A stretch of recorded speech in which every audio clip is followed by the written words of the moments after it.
Where I come from, you can't eat antlers, so let's go. Smoked them. The perfect knife for cutting your underwear. Oh, you might have to take a beer run while we're out hunting. Did y'all see that? I hope y'all saw that, because that's what they look like. Mr. Captain Holden Fisher, how are you today, by the way? Good. Has anyone asked you how you're doing lately? You know, I want to make sure that someone says that to you every now and again. Yeah, here and there, people ask. Every now and then. Well, we've never met, obviously, and you're up in the Panhandle now? Is that what you're saying? Yeah, I just moved to Franklin County. Oh, I think I was up in Franklin County for a hurricane. No, I was in where's Panama City at? That's Jackson. Bay County, so it's pretty close. That's pretty close. I was up there for a Hurricane Michael 2000 and hell, I don't know what that was. Not 18, was it 2018? Yeah, something. I'm not sure, but yeah, it was pretty bad up like Port St. Joe area got hit pretty hard. Yeah, they got that was a pretty bad storm, but beautiful up there, all the pines, and it reminds you like you're in Georgia. It really is probably just South Georgia, to be honest with you, all the pines they got up there. Yeah, but it's a pretty place up there. Yeah, like I said, we've never met, and I'm scrolling through my Instagram account and I see Mark Maggard from Lower Florida Bucks had posted a picture, and I see this picture of this good looking guy holding a muzzleloader behind what I like, and I appreciate that you called it a swamp elk, because I like to refer to them as swamp elk, but it's a Sambar deer. And we had talked before we're getting on that I've put in so many times to go to St. Vincent and hunt one of these things, but you hear the horror stories about, you know, mosquitoes, and the hunt's not great. It's swampy. It's a hard hunt. It's probably not even that's great. It's just hard. Yeah. And I haven't put in it for the last two, but I've never gotten it. So I've always wanted to talk to somebody who not only got one, but I mean, what I'm looking at is an impressive swamp elk here. I mean, I don't know how they score these things, if they call them like they do out west. Like, is this a 3x4? You know, I don't know what they call it, but this is a big ass animal. Yeah. I can only imagine this thing's 400 pounds. Yeah, I couldn't even move it. I had to quarter it in place because I tried to drag it a little bit and I could barely move it, so I had to quarter it in place. I would imagine that is what's going to happen. But I'd love to dive into this. I would love to hear the story on how you're able to harvest such a badass animal. But before we begin, just go ahead and tell me a little bit more about yourself and what you do, what you got going on, where you're from, and all that good stuff. Yeah, I'm from South Florida, like Palm Beach County. Grew up down there, hunting mostly public land. Well, I've never actually hunted private land in Florida until I bought a little acreage up here in the Panhandle. But yeah, I grew up hunting South Florida public land, and I'm a captain. I worked for Towboat US for the last 4 years, and now I moved up to the Panhandle. And I started like a custom lure company when I was in college called Fisher Customs. So I make like custom fishing lures, and now I'm trying to get more into guiding, fishing and hunting guiding. What kind of fishing lures? Is it fresh and salt? Yeah, mostly saltwater lures. Anything from bonefish jigs, like little flats fishing jigs, to big wahoo lures. I do, I mean, 95% saltwater fishing, because I'm in Plant City, so I fish, you know, out of St. Pete and Tarpon Springs area, and I head out there. But those wahoo lures they're heavy. Those are some heavy lures, and they got to go quick, so they're always real thin, because wahoo fishing it's high speed trolling. You're not trolling like kingfish where you're damn near an idle almost sometimes, you know, where but for wahoo, I mean, you got to be pushing that throttle a little bit, so those lures got to be real thin and heavy to stay down. Yeah. Do you do any bottom fishing over there? Yeah, mostly. I mostly do bottom fishing. I like king fishing tournaments and stuff, but mostly grouper snapper.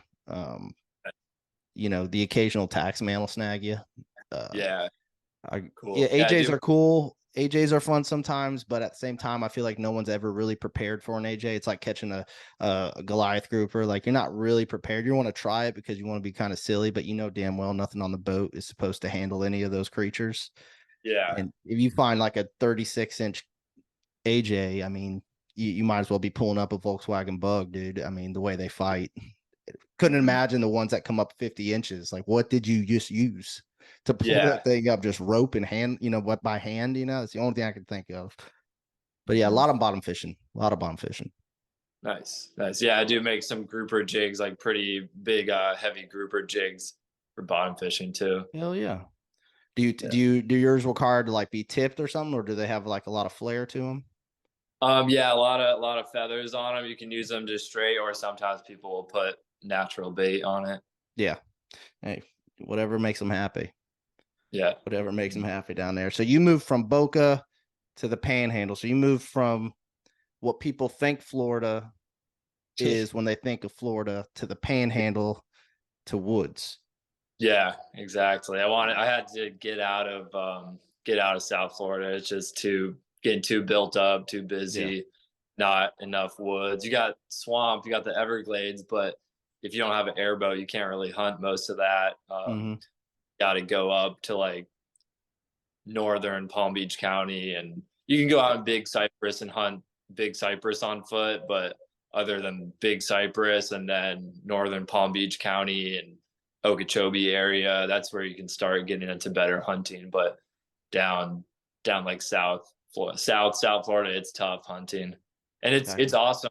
It's awesome. Like if you get a deer down there, like I got a nice 8-point down there with my bow, and it's super rewarding, and it's good hunting. But I just wanted to get more out in the country.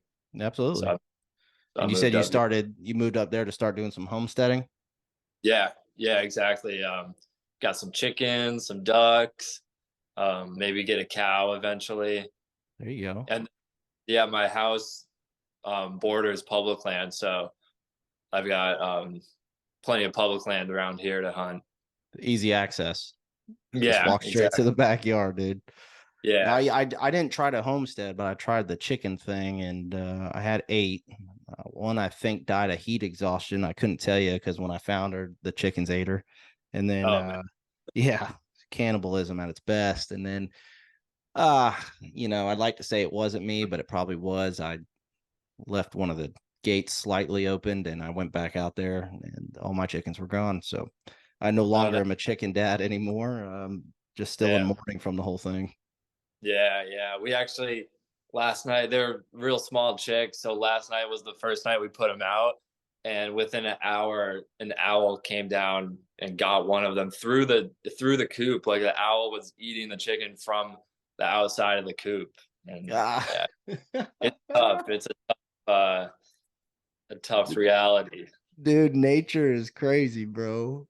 They tell you to put that snake wire, you put it under there and you fan it out so snakes can't get under, raccoons can't bear. And still at the end of the day, the owl just pokes its beak into the fucking hole and then pulls a chicken out by its head. Yeah, exactly. I did have turkey poults last March. I had killed an Osceola, and then it's turkey season, so I killed my Osceola. I'm all about turkeys, and I go to Tractor Supply, and once you know it, they had poults for sale. So I looked at my wife, who we have a Pomeranian who's old, and she's an asshole, but she's real like, oh, no other dogs, no other living creature. Once Molly passes away, never again. And I'm like, oh, okay. And I take her to Tractor Supply, and I show her 2 baby turkeys, and she's like, yep. And I'm like, bro, we live in a subdivision, like what are we going to do with these turkeys? But we take them, and I had them for one day. They froze at night.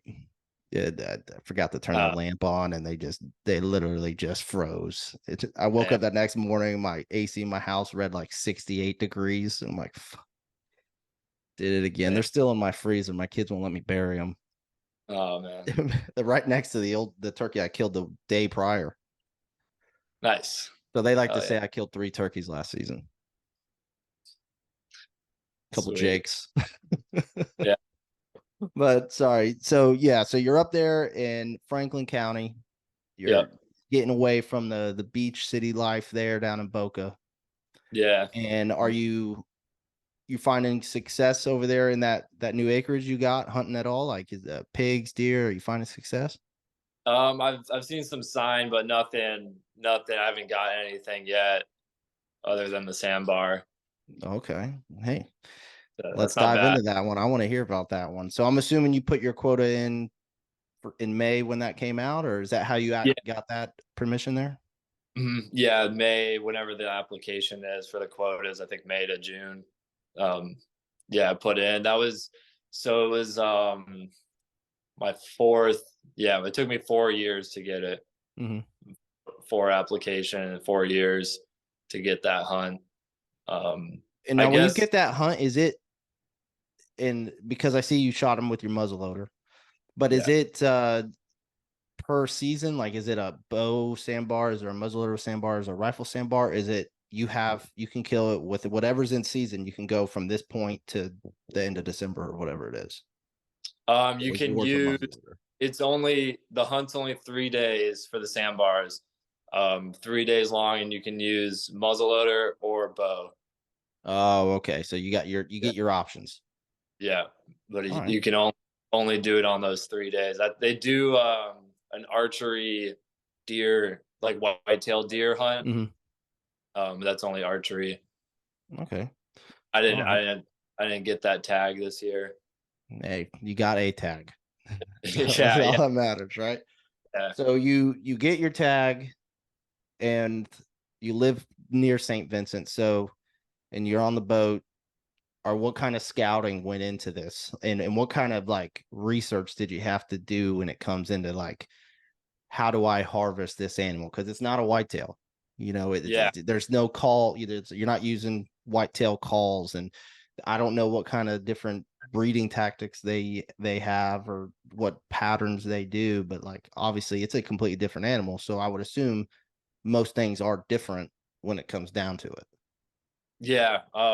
So yeah, that's once I got when I realized I got selected for the quota, I was like, oh my gosh, like what, like that's a dream come true to get Mm-hmm. that hunt. Me and my buddies had been talking about it for years, Mm-hmm. and just to get selected was crazy. And then to actually end up harvesting a nice stag is on another level. But yeah, so I was actually still living in South Florida when I got selected, and I ended up moving up here. So I was able to scout the island because I don't think I would have drove up here. It's like a 9-hour drive. Yeah, that's a drive. Yeah, so I don't think I would have done a scouting mission, which you should. If someone gets that, if you can make a scouting mission happen, I would recommend it to get on the island and see kind of the terrain, because the terrain is crazy. You go from sandy beach to kind of swamp, and then big, like tall pine, ridges, like high grounds with pines, and then swamp, and it's crazy. But yeah, me and my girlfriend went out there scouting like a month before the hunt, and we beached our boat. And actually right when we got on the island, we were seeing big tracks, like big sandbar tracks right along the beach. Like you'll see a little smaller whitetail tracks, and then the sandbar tracks are like, they're huge. They're pretty hefty. I'm looking at the island now. Yeah, I mean, you're looking at a beautiful beach, to be honest with you. And yeah, lots of rows of pines, and you could see where the marsh starts showing up. I don't know what direction I'm looking at here, per se. It looks from west to east, but yeah, it runs west to east, and it's like 7 miles long, and it's like close to 5 miles wide at the widest part. Yeah. Damn. It's a huge island. Like it takes a lot of people e-bike. I didn't bring it. I don't have an e-bike. I just walked from up like a mile when the hunt began. But yeah, the scouting mission, we went out there, started seeing really big tracks on the beach. So we decided to go into the woods. Found kind of a hog wallow, kind of marshy spot, and I figured that would be a good spot. So that's where I ended up hunting on the first day of the hunt. Yeah, I've heard that they like kind of marshy areas.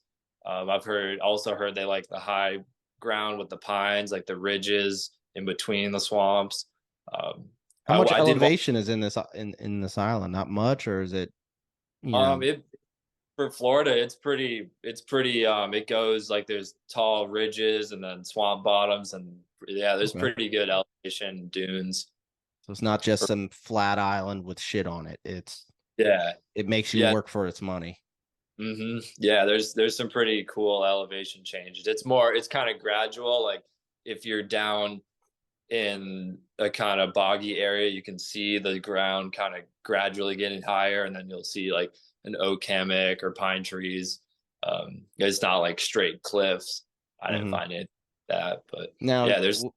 You guys went out there and you said you saw the Sambar tracks just immediate on the beach and stuff. Yeah, I'm right going to assume that they probably take the beach at night. Yeah, and any of those trails, is that all led to marsh pretty much? Yeah, there's all these different trails. They send you a map when you get the permit. When you get selected for permit, they send you like a little brochure with all the trails on it. And you can walk any of those trails. There's a bunch of spots that are blocked out that you can't hunt. They're like on the map, they're just red areas and it says like no hunting. So like you have to campgrounds or something? The campgrounds, no, there's like I wish I had the map somewhere, but see if I can pull one up here. It's like it's just red. Like I don't know. I guess like one's a bird sanctuary and like the other is just a brute swamp. So I don't know. Say if they're gonna mark stuff out with red, I could probably tell you that's probably where animals are. Yeah. So I got one here. I got a map here. There's a pretty massive closed area to like the southeast corner of it, which just so happens to be around some little ponds and stuff, which I would imagine is pretty swampy. Yeah, that area that's blocked out, you can't even really walk in there. That's like a lake. Because when we scouted, we kind of went near there and it was just like it was like a lake. I don't know. I've heard people duck hunt near there. I don't know. Yeah, I guess they could. I see you got 2 camps on the west point of the island and all the way on the east. Yeah, so I camped at the West Pass and then the other side at Indian Pass, which is actually it's weird. The West Pass campground is on the east side. It's on the east. Yeah. I was making sure my compass was right here. Just looking at it, I'm like, all right, that's due north. West Pass is on the east and Indian Pass is on the west. That is quite weird, but it is what it is.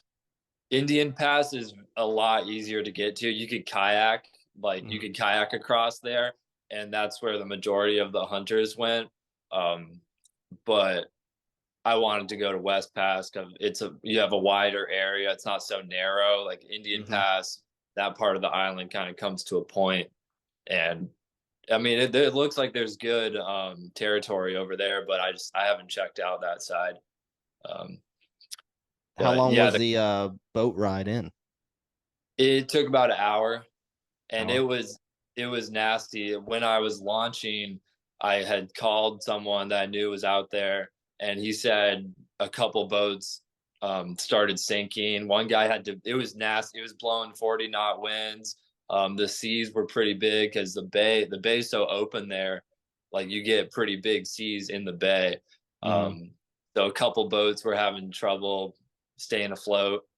And are these people sinking going to this island, or are they just other fishermen just out on the water? Oh yeah, they were trying to get to the island. One guy was like dropping off hunters and his boat started getting swamped, so he ran it up on the beach, and I think it was still getting pounded with waves, so they got the Park Service tractor, and pulled it up further onto the beach. Damn. To get it out of the weather. It was nasty. I got some video crossing the high seas. It was gnarly. Like that is crazy, because I mean you're talking about a hunt that's already told to be a difficult hunt, and you can't even get there yet, and you're already having problems sinking boats and things like that. And 40 mile an hour, 40 knots. Yeah, that's a lot of no for me. Yeah, out of all the captaining stuff that I've done, like I've done some pretty nautical stuff. Crossing that bay, it's a 7 mile passage to get from the boat ramp to the campground, and Mhm. that was one of the gnarliest captaining experiences I've had. And that's just Um, day one, morning one. that's just getting there. Well, this was the evening before the hunt starts. So Okay. most hunters try to get out there the evening before the hunt starts, and they do a little orientation meeting, Mhm. hunting meeting. Um, so yeah, I landed on the beach. It took about an hour through gnarly seas, and I made it just in time for the meeting. And most people just anchored up their boats, and their boats were bobbing in the rough seas. But I was in a 12-foot John boat, so I just ran it up on the beach and trimmed. I got some speed and trimmed my motor up and ran it up on the sand. And luckily, a couple of hunters came down and helped me drag the boat up, Oh, cool. get it further That's onto the cool. shore. Now, how many Mhm. people are awarded this quota from what you noticed at that hunt? Like, how many different hunters did you have Um, there? there was 115 hunters checked in at the end, like by the end of the weekend, which the hunt ends on. I think it ends on Saturday, yeah, it ends on Saturday. It's Mhm. Thursday, Friday, Saturday is the hunt dates. Throughout the whole hunt, only like 115 checked in. But I think they give out 200 permits. 200 on a place that's 7 by 5. Yeah, I mean, Do you think that's a how lot? these things don't go down more, I Yeah. don't know.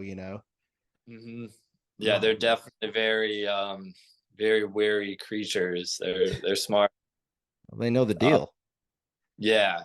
Would you say that's a lot of hunters for the I would being say on? that's a good amount of hunters because, Yeah. for instance, a quota I was awarded in September was for a Mhm. management area in North Florida that is 2,100 or 2,500, somewhere. It's not over 3,000, somewhere between Yeah. 2 and 3,000 acres, and the quota is 20 quotas plus they get a guest. So you're talking about 40 hunters Yeah. in 4 days is Mhm. all that is the max. So when I look at something that big and you got 115 for 3, so I mean, I don't know. I can't think of my acreage Yeah. equation here to see what that mileage amounts to acres, but um I feel like it's a lot of hunters, and especially when you don't see a lot of these animals killed, especially big nice bucks like that. Yeah. It makes me think like, man, those things know how to hide. Yeah, I think due to the weather condition, like the weather and the seas, because it was rainy, it was nasty. So due to the weather, I think a lot of people didn't show up, or who knows, maybe they just couldn't make it for personal reasons. But Mm-hmm. there definitely kept people. Because I know there was people that came the following, not the first day of the hunt, but like in the evening of the first day or the second day of the hunt, people showed up because it got a lot nicer. Yeah. So the weather conditions definitely um, played a role in not so many people showing up. Mm. I And think the first day, I think only 80 hunters were out there. yeah. So by the end of it, you had 115 checked in. So Yeah, that's pretty good show up. I mean, for given what the first day was like, just yeah, to go to the meeting. hmm So you go to your meeting. It's yeah. a The meeting, hellacious trip out there, and then you yeah, got Thursday morning. Your hunt's going to begin. So right. you're going immediately back to that marsh that you saw when you scouted. Yeah, that was my plan. Yeah, so after the meeting's pretty cool. Like I didn't know anything about the meeting or like how it all works. I'm sure a lot of people that are interested in the hunt don't know about the meeting. So you basically it's right on the beach. They have a meeting at each campground. Mhm. One meeting's over at Indian Pass, and then one meeting is at West Pass, and it's just a park service dude, and he basically tells you um, it's you can only shoot Sambar deer. They gave out a couple antlerless permits, like you get for a hind, like a female Mhm. elk stag thing. Um, and then they said you could shoot hogs and Sambar. That's it. and raccoons. Thank God. But no coyotes. There's wolves on the island. There's some kind of like red wolves or something weird. Some kind of wolf species is on the island. You're not allowed to shoot those. And then that's pretty much it. And then everybody goes to their little campsites. I went back. You're kind of right on the beach, so some people pitch their tents like right on the beach, but it was so windy. I went back in the oak hammock in the palmettos and picked a nice little quiet spot away from the beach. And I cooked some food up I brought like a little camping stove. And that was helpful because I was thinking about just cooking food over a fire, but all the firewood was pretty wet from the rain. So glad I brought a little camping stove. Cooked up dinner and got some sleep and headed out the next morning.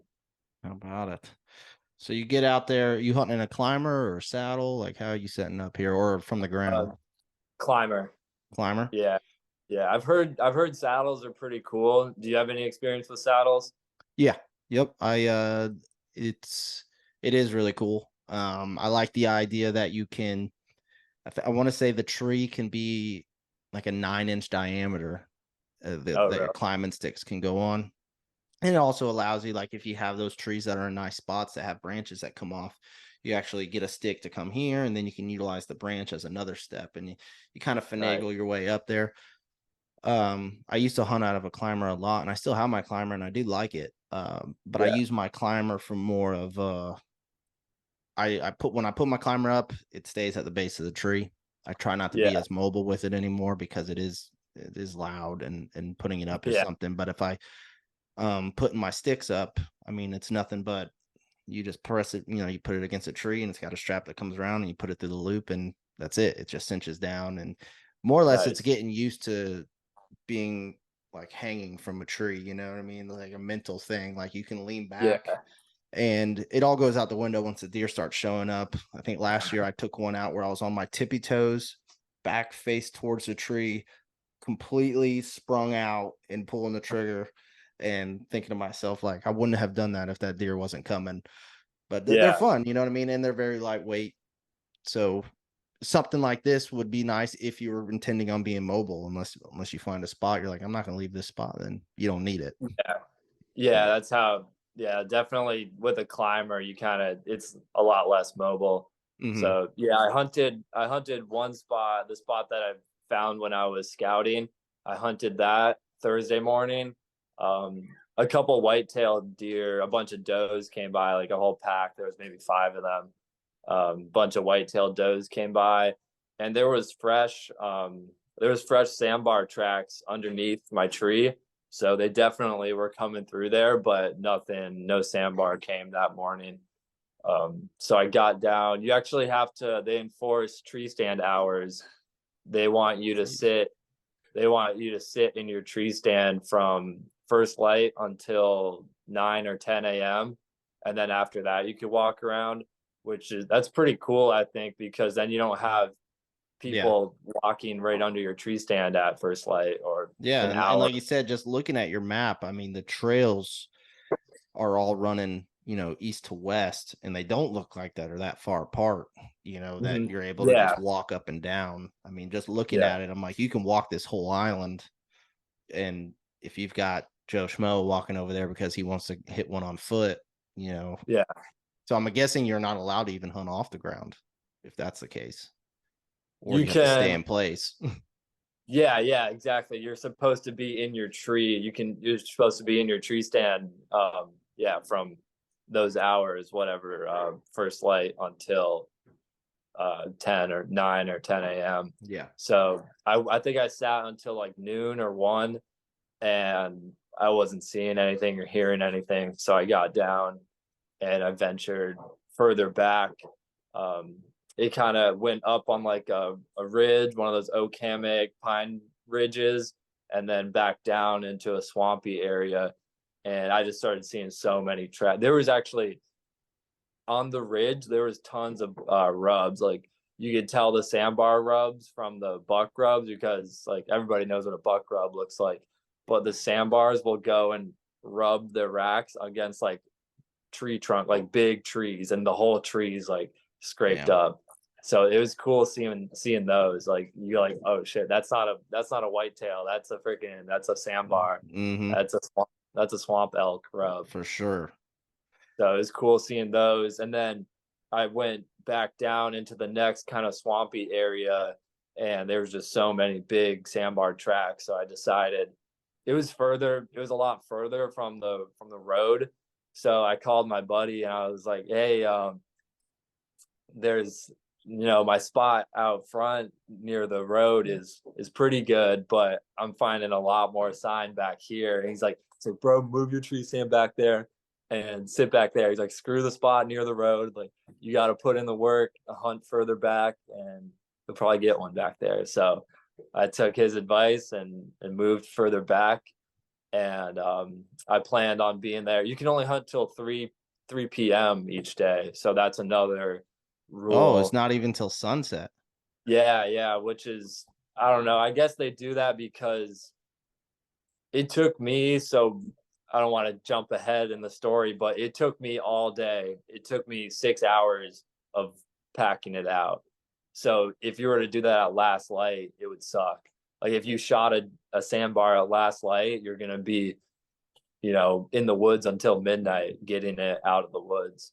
Ew. So I guess that's why they do that. Mm-hmm. I forget. They mentioned kind of their reasoning at the meeting. I forget. I think it was something about that. Like they don't want people, shooting something at last light and then you're stuck in the swamp until midnight. Mm-hmm.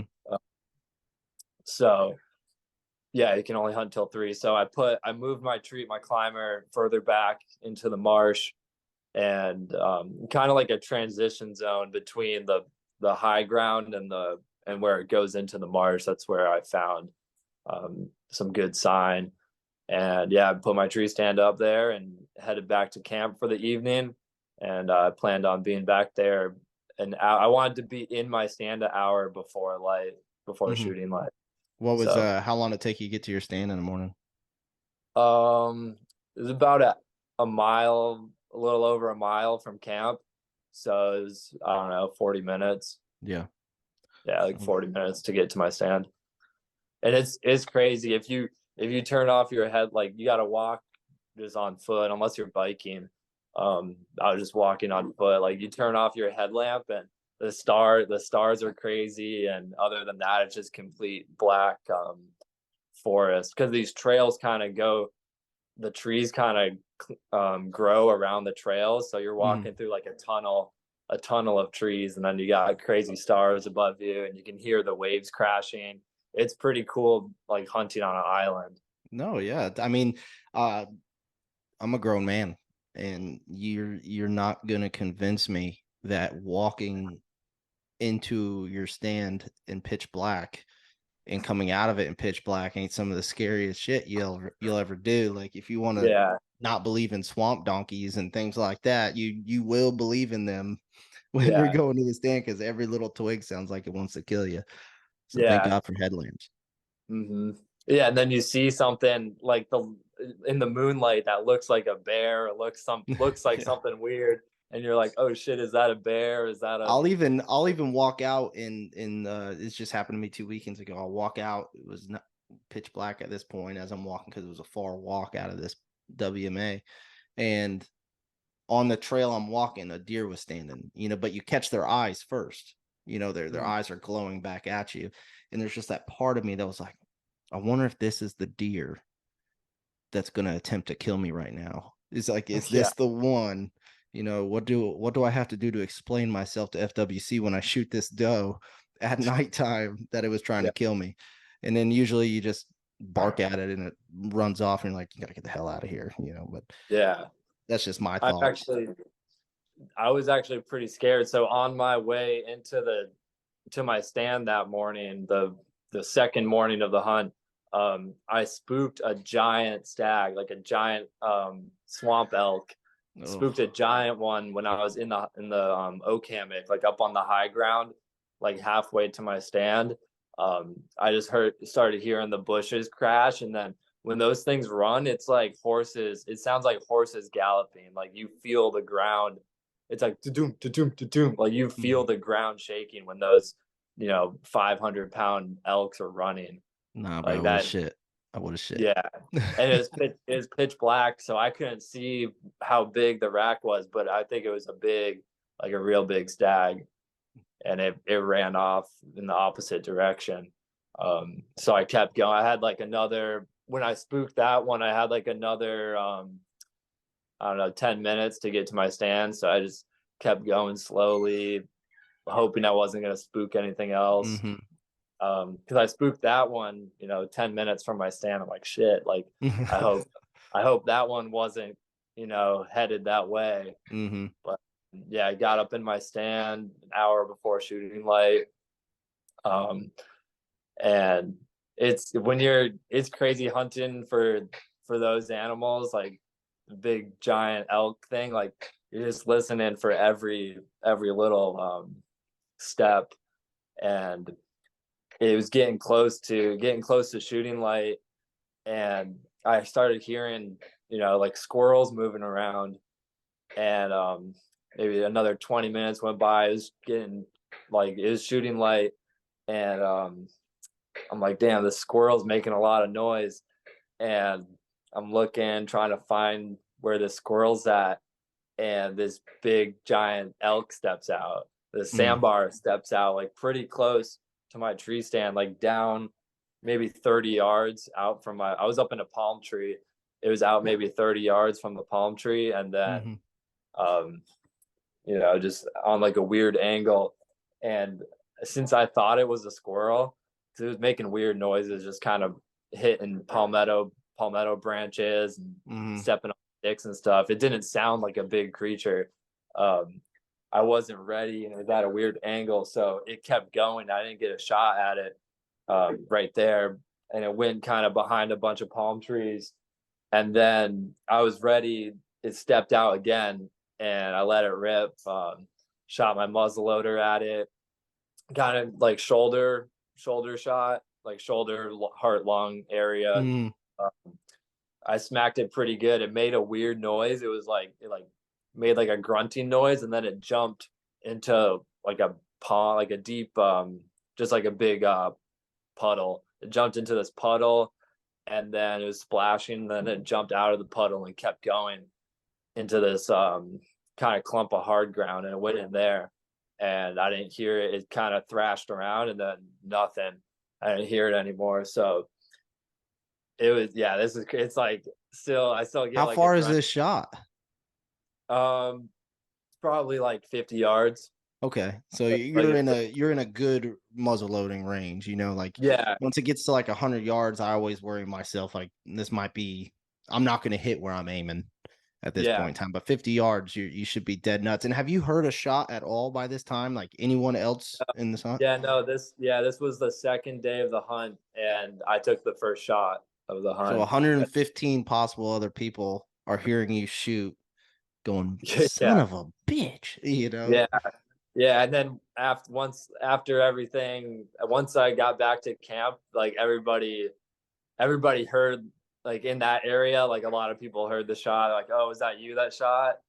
So, like obviously damn it was. Right. Damn right. And then I did hear another shot a little bit after my shot, but it sounded kind of far off. I couldn't tell where it came from, but someone else did shoot, and someone else did get one. So I guess that was. Yeah. But I think the other one that was harvested was shot in the afternoon. So okay, I'm not sure. But yeah, everybody hears everybody shoot because you're on an island. So yeah. So you shoot this thing, you've got a grin ear to ear right now, thinking that what you thought was a squirrel is actually the target species. Did you look at horns at any point in time? Yeah. It had its head down when it first came out at like 30 yards, and then it kept going. But yeah, I saw it had some horns. I didn't realize how big they were until I was closer. But yeah, when it stepped out again at like 50 yards when I shot it, I saw it had some decent horns on it. And I was like, holy shit. I shot a stat. Don't mess this up. Yeah. How long till you got down? I waited an hour. Hour. I was like, I'm gonna wait a full hour. It was like 6:40 or something when I shot, and I got down at 7:40 because I was like, I'm not gonna bump this thing. I'm gonna let it go down. Like I know I hit it. It was making a weird noise. It made this, grunting noise. I'm like, I hit it good. I'm gonna let it go down and die. So I texted my buddies. I'm like, yo, I just shot one. Like I just shot a Sambar. Super stoked. I text my dad. I text my hunting buddies. Have to. I texted my girlfriend. Mm-hmm. So yeah, I got down. And I went over to where I had shot it, and I started finding little drops of blood, like not a lot of blood, honestly. I was I mean, it's blood, so that's good, but it wasn't like a big blood trail. And I'm glad I got the 300 grain 50 cal bullets because I had I don't know, like 245 was like that was actually my first time shooting something with my muzzle loader. Nice. But I'm glad I bumped it up to 300 grain. So I don't know. Do you muzzleloader hunt? I haven't in a long time, but my first deer ever was killed with a muzzleloader, and I want to say back then we used 50 cal as well. So that's a good sized bullet. Yeah. Any idea what grain it was? Because is 50 cal, but then they have different weight, if it was 245 or 300, I couldn't tell you. My brother would know because he'll still muzzleload from time to time. I just, when it gets to muzzleloading, for me it's such like a short season that I just roll right in a rifle, take the 2 weeks off and go right in a rifle. But up in like zone C in like northern Florida in the Big Bend area, a lot of the rut will start pretty much during muzzleloading. So a lot of people will muzzleload still, but no, I can't recall the grain. No. Yeah. Gotcha. Yeah. I'm glad I bumped it up an extra 50 grains. Cause I definitely when I was sighting it in my backyard, like the bullet hole from the 300 grain and the 245, like it was a big difference. So I'm glad I bumped it up. But yeah, so I started finding blood. And this thing it jumped into like a puddle. The cat just jumped on me. So it jumped into this deep puddle and through these cattails, and I could see through the cattails the direction it went. So I started tracking it, and I'm in like knee deep or waist deep muddy water cattails. The cattails are way overhead. And I was finding blood like at shoulder level. Like this creature was so tall that the blood trail was at my shoulder height. God dang. I never even thought about that. Yeah. I never thought about their height. Yeah, exactly. So instead of looking down at the ground for blood, like I'm following the blood trail like pretty much at eye level. It's crazy. So I get through the cattails and I'm in like an oak hammock, and I had to trail it. I thought it went down in there. It went further than that, off that oak hammock and into another swamp. I was hoping it didn't go into this swamp because this swamp was pretty bad. Like it was 12-foot high cattails and knee deep to waist deep muck. And I just see the blood trail going in there. I'm like, oh, here we go. So I start going, and I'm like, he can't be far in this stuff though. And he wasn't. Maybe 20 yards into that brute swamp. I'm following the blood trail, and it came up on this little hard ground, little patch of hard ground mud.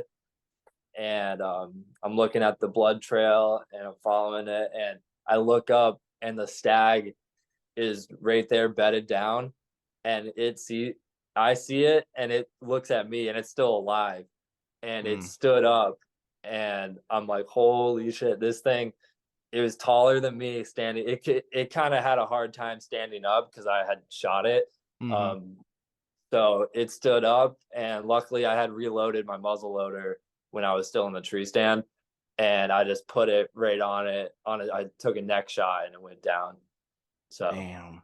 it was crazy seeing it stand. Like when it stood up in front of me, I was just like, I've never seen something like that kind of creature.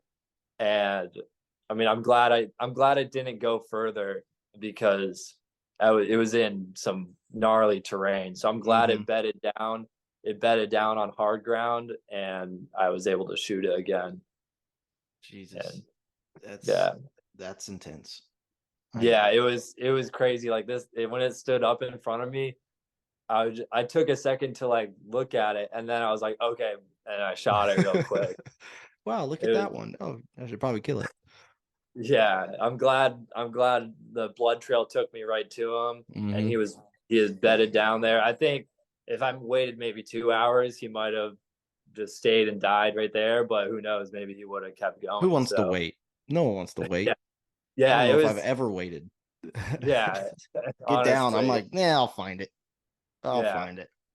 That's badass, man. So you now you're however far in, you've already spoken about how bad it was just following the blood trail and the shit you're going through. Yeah. Now you got to start. You have to make the sound decision. Like, yeah, I'm gonna have to clean and quarter this thing right here, right now. But exactly. What help do you have? Like, and I don't know if you had help, but like, and I don't know how the island operates, but could you have called a buddy from mainland to then come over and help you quarter it, or it's like, nope, you're on your own, kid? Yeah, I think I mean, you could definitely call I didn't know any of the other hunters. Yeah, I think you can obviously get help from another hunter, but during the hunt, I don't think like outside people that aren't permitted to hunt, I don't think can go on the island during the hunt. So I mean, yeah, this 450 pound stag is laying in front of me, and yeah, I tried to move it a little bit. I was able to move it a little bit to get some pictures, but like just to move it a couple inches was an extreme effort. So I immediately realized I had to quarter it in place. But luckily I had brought a whole like 3 different knives with me that morning. So yeah, pulled out all my different knives and started going at it. Were you able to cape them out right there?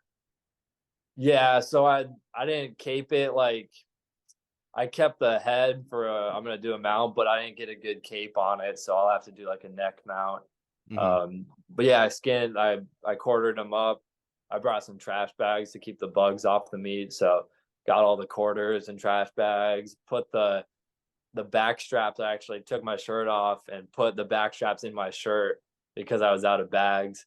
And the trash bags were kind of tearing apart because these quarters were like, they were probably 60 pounds each, like these the hind quarters at least. So the shoulder quarters are probably 45, 50 pounds each, but the hind quarters are probably 60 pounds. And how many trips in and out? So I had to take a trip in and out for each one, but I did it in like increments.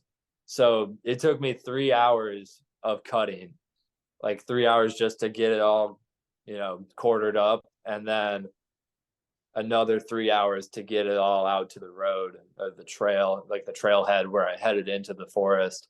But yeah, so I would take a quarter and walk 200 yards and put it down, and then I would go back, get a quarter, walk it up to where I put the last one, and then so I did it in increments, but it ended up being five total trips.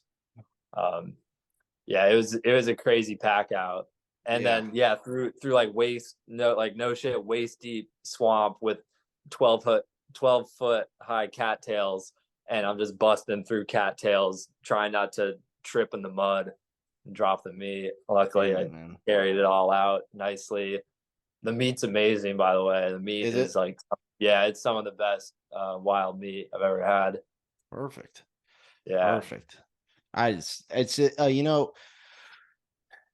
go on hunting trips or whatever, and the wife will stay home with the kids, and she's been dealing with kids, and I've been out in the woods, and it's always like, oh, you were out having fun. And then they hear the stories like that. We're like, yeah, you have fun, but the work starts after you pull the trigger. Exactly. There's no fun after, maybe if you got your buddies with you and you're celebrating, but it's some hard ass work. I mean, even down to I want to say it was the beginning of October. I got I was hunting and I had ticks all over me, tiny ticks. And I man. was getting them all off, trying to get them all off. And 2 days later I found one on my left thigh that was in me. So I pulled it out, and then on my right thigh I ended up getting, it started about a quarter size and it about the size of my palm of my hand, a circle of rash on this side. So go to the ER to get tested for Lyme disease and had to go through weeks of antibiotics to make sure, and in the end, it's like, I did have fun, I guess, but it's like, it's a lot of work and a lot of shit can happen, man. Just when you think you're having fun. So when I hear you talking about having to pack this massive animal on 5 trips, 200 yards a piece, because it's 200 there, but it's 200 back, you're going, a lot of work for pulling that trigger. Yeah, and it was like I would take it in 200-yard increments, but from where I shot it to the trailhead was like, I forget what it was. It was just under a mile. So, but I would do it in like little 200 increments, 200-yard increments. You hit your steps. Yeah. Because then that breaks up the pack out. Like you can carry a piece, put it down, go back with nothing, and then carry another piece. That way, you're not killing yourself too bad. But like that got me thinking, like, how do people do that stuff like in the mountains with elk? Like they're bigger animals, and then you're like, I think my buddy did like a 20-mile pack out. Like, no. So I always see like that's why people do it on public land. They'll do it on public land, but then you'll see the people that pay like to be outfitted to go out there, and those are the ones you like to see go with you, because then they bring in like a 12 people, at minimum wage, whatever the hell they give them, to come out and pack you out. So now you're just like a little caravan of people carrying bits and pieces of this elk, because in the end you get the head, that's all you're carrying is the head, the antlers coming out the back. That's the picture. But no, I don't know. Dude, I don't know. Sometimes I'll drag out a little 130-pound Florida buck, and you put it in a cypress swamp with all the stumps and stuff, and you're smoked beyond belief, and it'll be a 200-yard drag out, and you're like, how the hell? Need to work out more and do more legs, I guess. But there's nothing that'll change it. You can work out like a champion, nothing changes it, bro. You'll be smoked out of your mind. Yeah, when I shot my first buck with a bow, it was about 1.25 miles drag to the truck, and that was like the worst. I mean, it was a nice buck, but it wasn't, it was a Florida buck. It wasn't that heavy. But yeah, dragging that thing it gets you. It's a tough, because here we don't ever, unless it's in the heat of summer and it depends on what you got going on, you usually won't even gut it. A lot of times people gut it if they're going to still be in the woods, or if it's a long drag because it's so hot in the summer, they'll gut it. But so you don't even do anything. You just go clean drag. And I've learned the best way is, if you got a buddy, is to just bring a little bit of rope with you and just tie those ankles off on a big stump or a big log and put it over your shoulder and just walk it out. Especially in those other states with elevation, and you got to climb hills and grab onto trees and pull yourself up. You're not dragging anything. You got to carry it on your shoulder. But that's a major topic, is like like you said, the real work begins after you pull the trigger. It's fun until you pull the trigger. I mean, it's still fun, the pack out process, but it's not. It's fun in a rewarding way, but it sucks. It totally sucks, but it's a good time. Yeah, and I mean, think about it. 2 people. Have you seen the other persons yet that was shot? No, I never saw a picture. I heard it was shot in the afternoon, though, like right before 3 p.m. when you have to stop hunting. I heard it was shot like around like 3:50 or so. And I see here that you said video coming soon. Is this something you're going to be putting on your YouTube channel? Yeah. I didn't get a video of the shot. Like, obviously I didn't film the shot of it, which I mean, I don't know. I don't have like a camera on like a limb. I don't have a camera. Yeah, a camera arm. I don't have one like that. So I didn't, and like I've messed up so many hog hunts trying to use a GoPro. So I didn't bring a GoPro. I took some footage like of the experience, but not of shooting the sandbar because I wasn't gonna mess it up. I didn't want to mess up the hunt trying to film. So, yeah, it would have. It's now. Do you get a guest with that permit or no? No, guess. you It's can't. just a one and done. Yeah, so. no guests. Yeah, when you get the permit, it says no guests are allowed on this hunt. So, Yeah, it which makes I don't know. sense. I think I don't. It does because it's less hunters on the island, but then like you shoot a 400-pound thing and you got to deal with it yourself, which kind of sucks. But I made it happen. Yeah. So. Well, damn, dude, that's awesome. Has anyone hit you up on where you shot it so they know where to go next year? A couple of the guys at camp were like, "Oh, where'd you get it? Where'd you get it?" I told them like the general area and kind of general terrain, but I didn't drop a pin. I didn't drop a pin for one. No, I didn't. You want to park here, all right, and you're going to enter right here. Yeah, and they're going to sound like a squirrel and come out right here. yeah. So it was crazy. Like it did not sound like a big, I wasn't hearing it from a mile away. Like, oh, here comes a sandbar. Like I didn't realize it was a sandbar until after it stepped out. Yeah, that's badass though, man. I mean, that sounds like, and again, dude, I've been wanting to talk to somebody about this for a long time because it's people don't realize the hunting and just outdoors mecca that Florida is as a whole. I mean, if you want to go whitetail, gators, turkeys, eastern and Osceola, the fishing, the pythons, and then you throw in sandbar deer, people be like, what are you talking about? I'll be like, yeah, there's an island. You can, you get chosen to go to a tiny island to shoot this massive ass animal. That how they got there, I haven't looked into it. One day I will, but they're there and it's the only place you can get them. It's just one of those things. Like, so to hear your story, it's fantastic, dude. I really appreciate you. Before we get off here though, I figure I'd give you an opportunity to say where can they find these Fisher custom lures at? You got a website or is it all via social media? Yeah, I do. My website's not active anymore, but yeah, just Fisher Customs on Instagram and you can this damn cat's freaking climbing all over. Yeah, just Fisher Customs on Instagram or YouTube, and then you can get my contact information on there, get some lures, and then hopefully I'll be I've got like a flat skiff panga thing, so hopefully I'll be doing charters soon. Trying to get a polling platform custom fabricated on there so I can. Perfect. Cause where I live is super fire, redfish, tarpon, triple tail, sea trout, all kinds of stuff. So I'm gonna be offering charters soon. Some fishing charters. Man. Good for you, brother. Good for you, dude. Yeah. And then they can find you here at your Instagram handle, which is capt Holden Fisher. And you can go on there and you can see this badass picture of this sandbar here that he's got. And dude, I wish you the best of luck the rest of the hunting season. Hopefully you're able to dial in that new acreage you got. So you ain't got to go very far, no 40-mile-an-hour knots and boat trips and cattails. You just run out the backyard and take care of business. And then your YouTube channel, it's under the same name, Fisher Customs. Check it out. Yes, sir. 10 videos on there. I'm sure they're going to be great because I'm going to dial them up here shortly. So again, brother, I appreciate you making this time and talking with me, man. And hope to hear from you soon, dude. Send me some pictures of this thing from your phone or any videos you got. I'd love to see them. Sounds good. Yeah, I'll put together a video of everything crossing.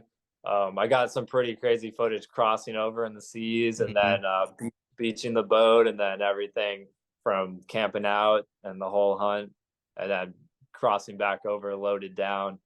So that's awesome. It was a great experience. And I hope like what you're doing with the podcast, I hope it gets more people into hunting, especially public land, because like, hunters are what keeps public land accessible, because without hunters, there's not.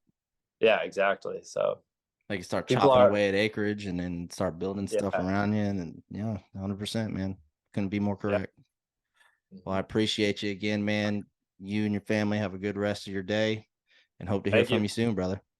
Thank you very much. All right, well, see you. Pleasure talking. You too.